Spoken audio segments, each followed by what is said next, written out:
All right, welcome back, guys, to the YouTube channel. My name is Adam, also known as the Plant Power Coach. Today, I have the honor and privilege to introduce to you guys Jordan, also known as Conscious Muscle. Jordan, how are you doing today? I'm doing great, man. I appreciate you having me on. I've been excited to talk to you. Ready to dig in, man. Excellent, excellent. I've been excited to have you on. I know we had to reschedule our previous call, which was for a very valid reason, which we'll probably discuss in a minute. But you know, Sure. you've got a pretty decent following already. As you can imagine, there's probably some people who follow me or who are just scrolling through YouTube who don't know who you are. Could you tell us a little bit about you and your story, how we got here today? Absolutely, yeah. I've been in the bodybuilding and fitness my whole life since I was like 17. I've loved it. Just to kind of sum everything up, I went vegan roughly 10 years ago. I was doing, hustling as a personal trainer. I had two clients I trained every morning, a husband and wife, for an entire year. The wife went vegan.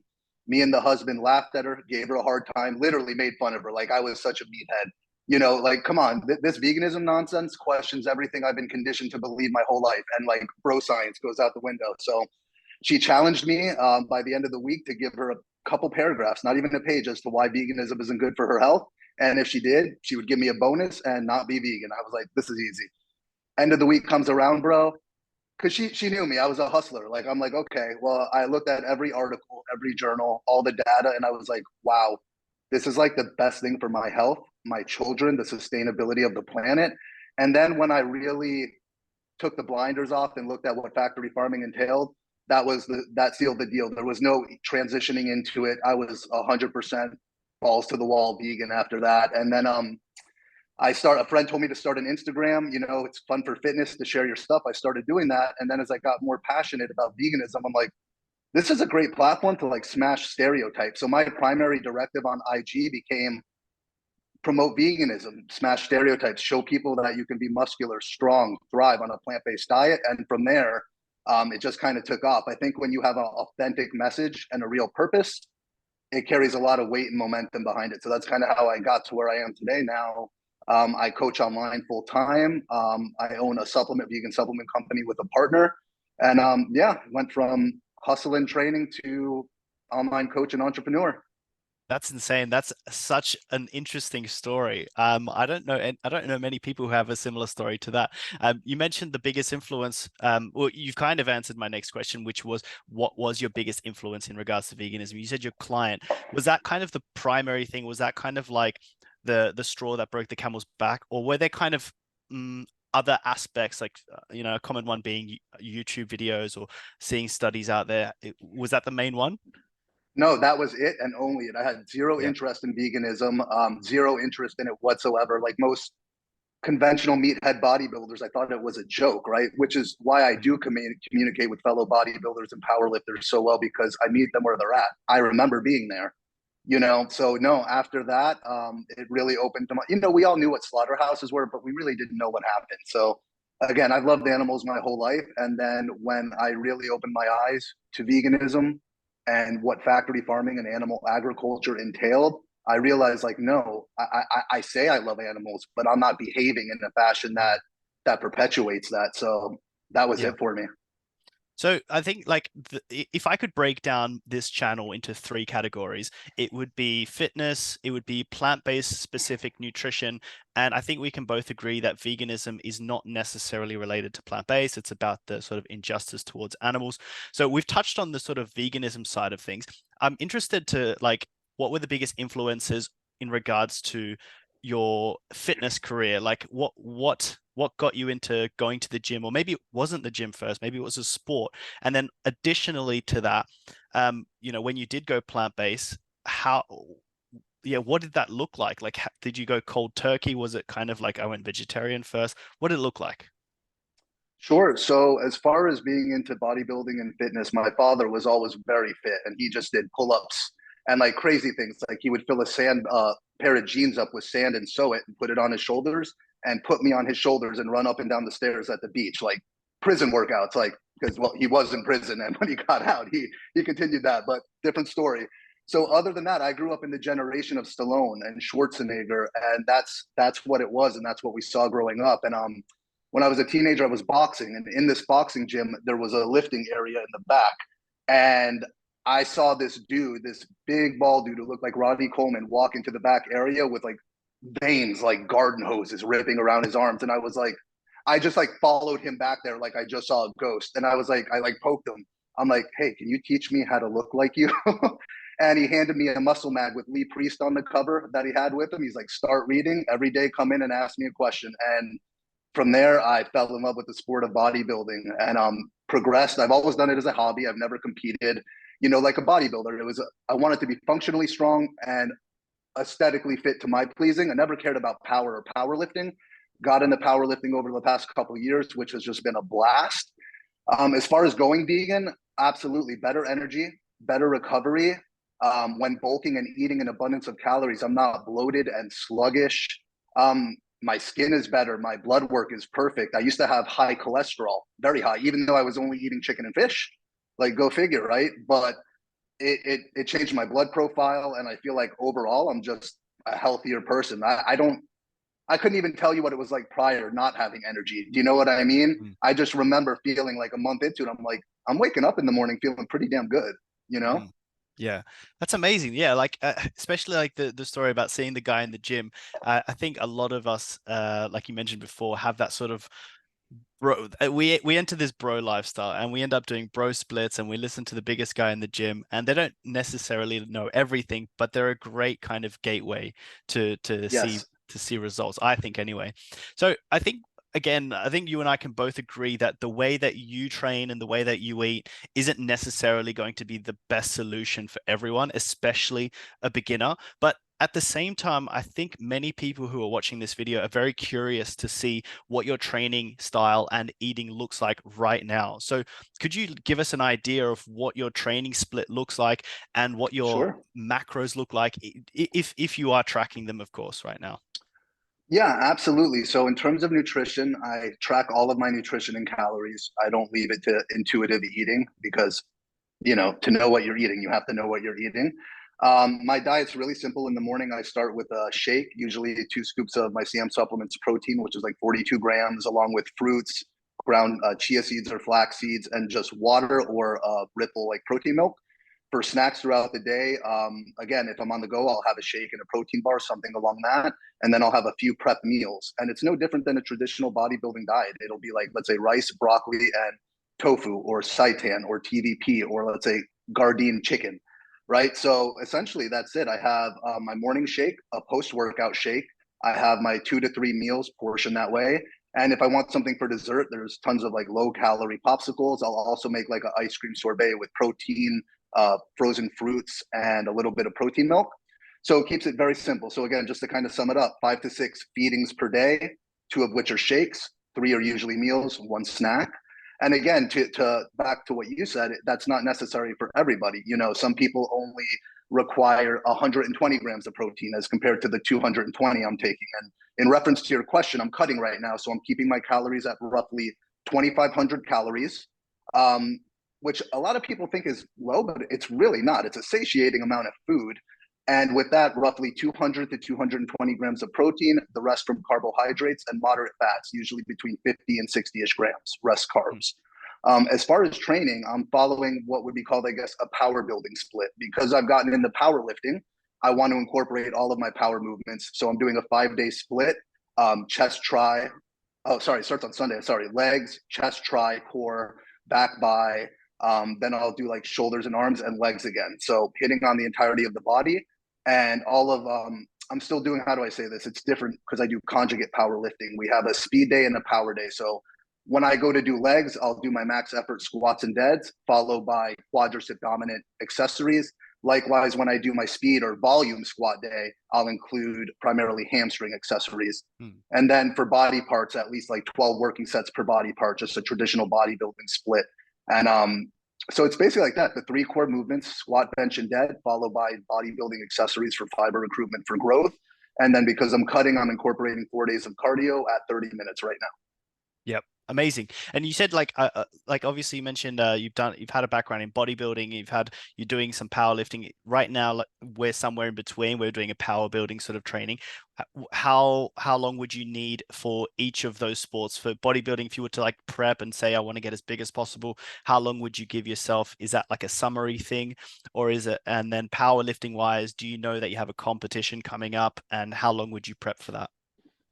Correct. So you time everything out. So I've never competed for bodybuilding, Okay. never done it. You know, Yeah. I've done that more as a hobby. I have done two powerlifting competitions. What it looks like now with where I'm at for cutting, I would imagine I have another 2 to 3 months max of cutting before I hit my goal. And from there, what I'm actually going to do is confer with a couple bodybuilding prep coaches that I trust just to see where they think I need improvement. Should I want to dabble in a bodybuilding competition? But the idea is after that, come January, to really clean bulk, bring my legs up. And because I'm going to be in a caloric overture, right, it's the perfect time to prep for another powerlifting competition. So I would more than likely do a very clean bulk, or as it's called, main gain. I don't believe in sloppy bulking. You want to slowly and sustainably gain. So probably the first of the year, pick a competition within the first 6 months.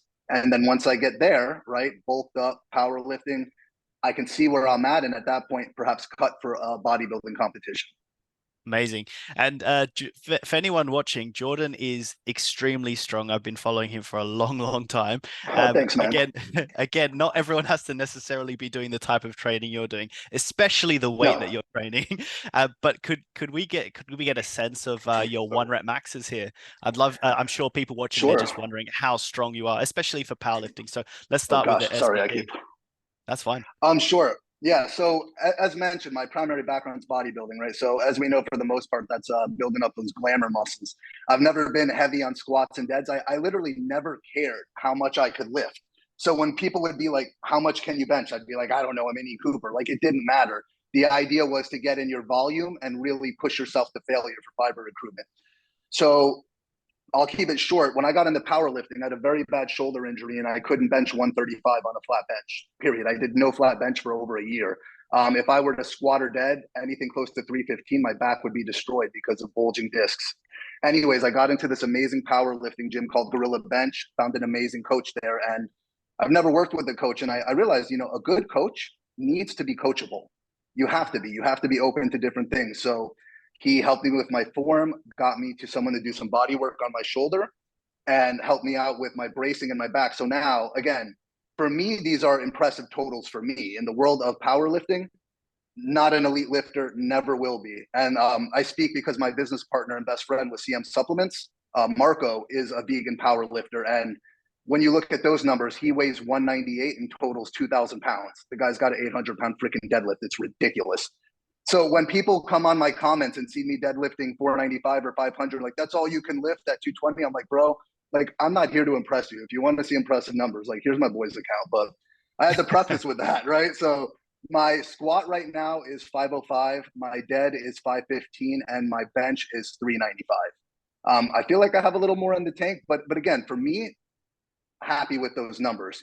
As long as my numbers go up each time I compete, I'm there. And I'm lucky that I took home a gold. I took it in my class because I was like in Submaster and something else. So it was just cool how it worked out that I was able to take home medals. I wasn't expecting to. So yeah, those are the numbers. I like how I had the preface because we both know, like general population, those are great numbers. But when you get in the world of powerlifting, those are numbers that you look at and you're like, okay, bud, you're getting Yeah. there.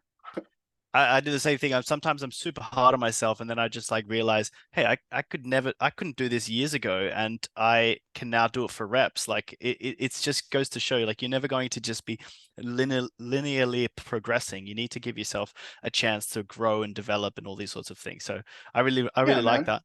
And I guess to kind of follow up with that, and we spoke about this just briefly before, just to clarify how everything is. And again, lots of people who watch bodybuilders, follow bodybuilders and powerlifters in particular as well. There's a huge discussion within the fitness community about PED use.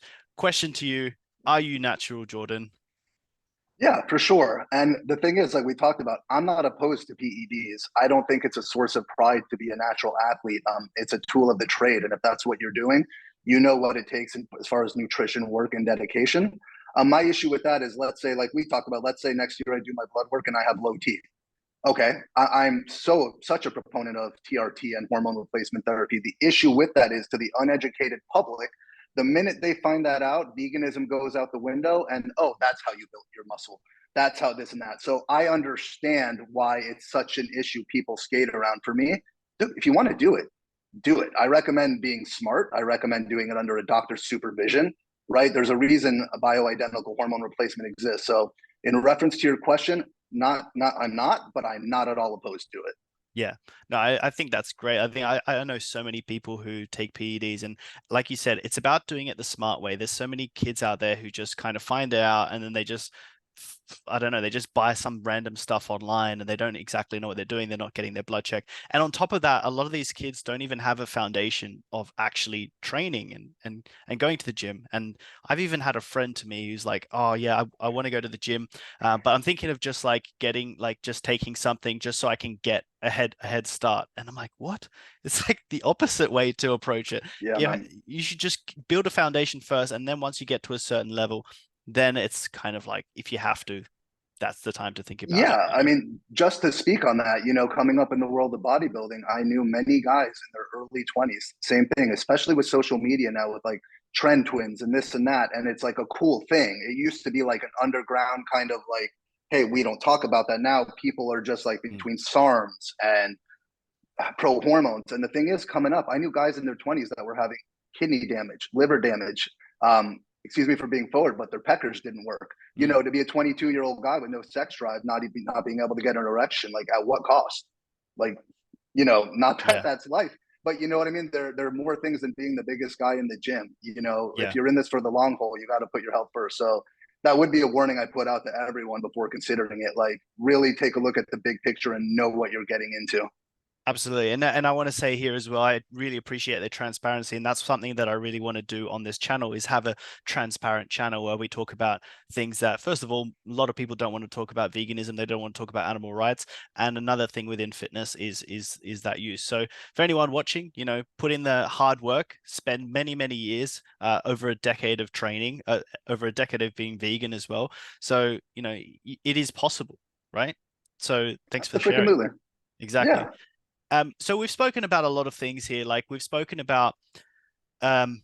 we've spoken about you being vegan over 10 years. We've spoken about you doing bodybuilding. We've spoken about you doing powerlifting. I'll give you an example. My girlfriend's mum is very scared about her doing powerlifting because, she's from a small Polish village, and going to the gym is this dangerous thing. Bodybuilding is kind of seen as this dangerous thing. Going vegan in some ways is also seen as a dangerous thing.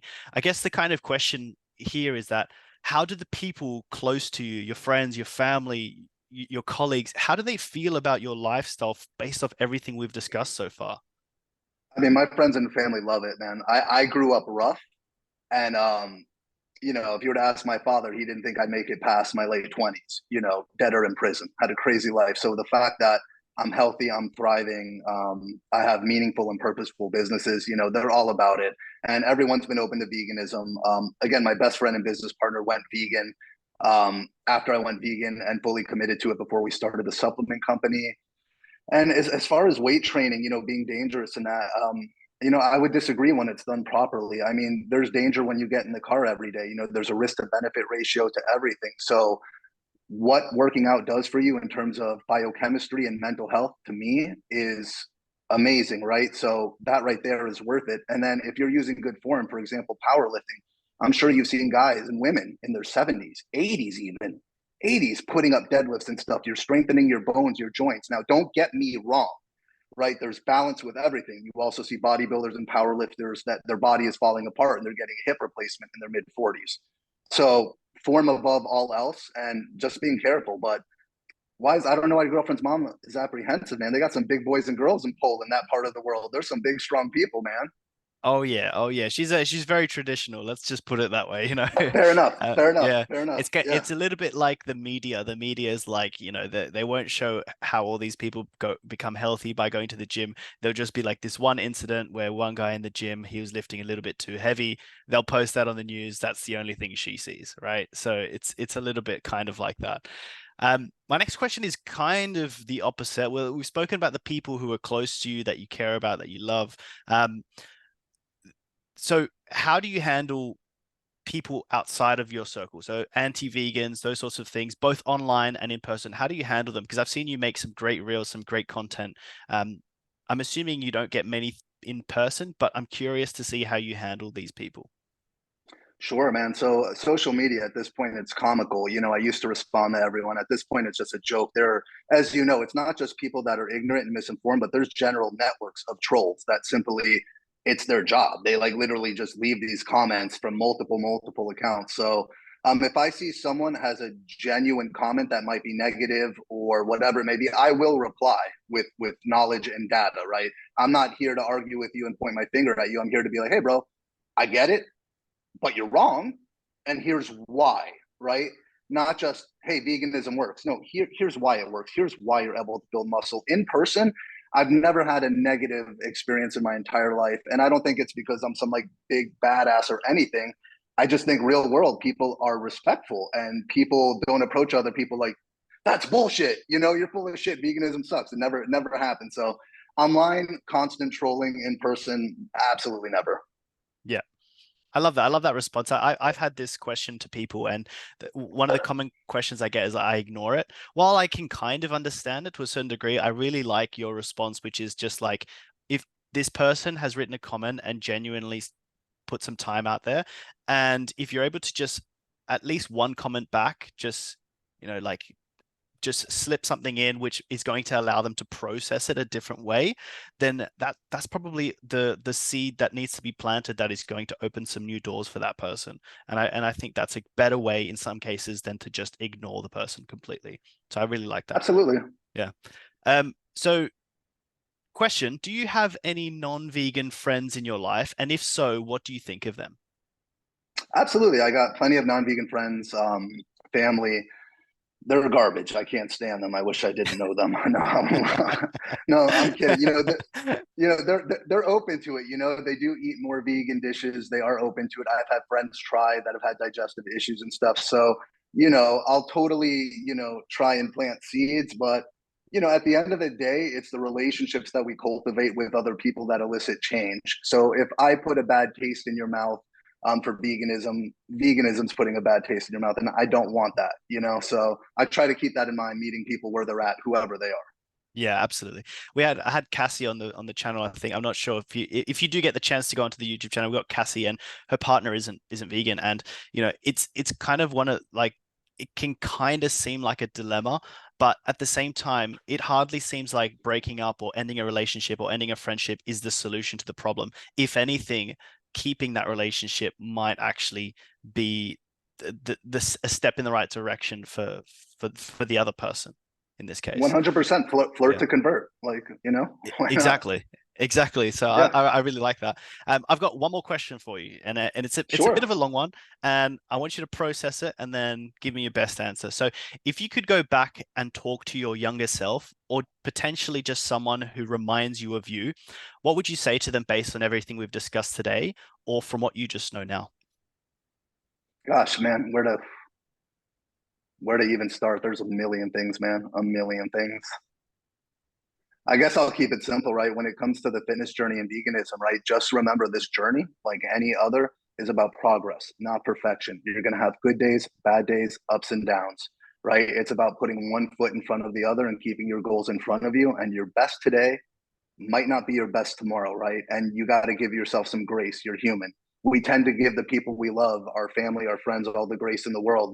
And we genuinely see it that way. When they come to you with a mistake, you're like, hey, man, it's okay. Like you move forward. With ourselves, we're not so graceful, right? That would be one of my biggest things. And I think the second is just to remember in the world of fitness, there's always someone bigger. There's always someone stronger. There's always someone leaner. I don't care how great you think you are or how not great you think you are. The only person to compare yourself to is who you were yesterday. That really is your only other competition. People spend so much time trying to look like someone, just not themselves. Mm. When you embrace yourself and you put work and energy into yourself, you become the person you're wanting to be by living like the person you want to be. Amazing. I really love that. Wise words, Jordan. So last thing, just I know I said last question, but last thing, where can Yeah, people find you? Like where you mentioned your supplement store. Like I'm sure it's pretty local as well. I don't know if I can get it in the UK, but where can people find sure. you? Your website, your supplements, your Instagram. Yeah, for sure. So my website is consciousmuscle.net. You can find me on Instagram at conscious_muscle. Our supplement company, although in stores, is primarily online based. It's cmsupplements.com, and you can find them on Instagram at cmsupplements. We ship worldwide. And yeah, if anyone ever has any questions as it pertains to veganism or fitness, you can always shoot me a DM. I answer them. I'm here. I love it. And for anyone who's watching as well, all the description, I'll put everything in the description below so they can find you much easier. Awesome. Okay. Perfect.